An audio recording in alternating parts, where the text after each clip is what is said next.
Today World Earth Day, 22 April 2026.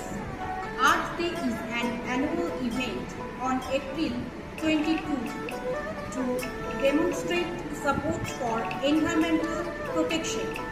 First held on April 22, 1970.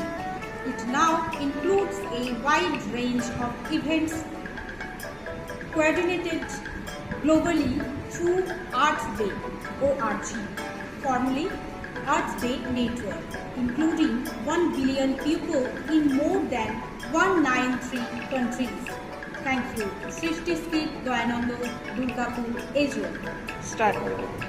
নমস্কার, সুপ্রভাত। বিশ্ব ধরিত্রী দিবস 22 এপ্রিল 2026। ধরিত্রী দিবস হল পরিবেশ রক্ষার জন্য সমর্থন প্রদর্শনের উদ্দেশ্যে প্রতি বছর 22 এপ্রিল পালিত একটি অনুষ্ঠান। ধরিত্রী শব্দটি এসেছে ধরণী বা ধরা থেকে, যার অর্থ হল পৃথিবী। পৃথিবীকে ধ্বংসের হাত থেকে রক্ষা করার জন্য সর্বসম্মতিক্রমে ধার্য করা একটি দিবসই হল ধরিত্রী দিবস। ধন্যবাদ সকলকে। সৃষ্টিস্কিপ দয়ানন্দ দুর্গাপুর এজুয়াল।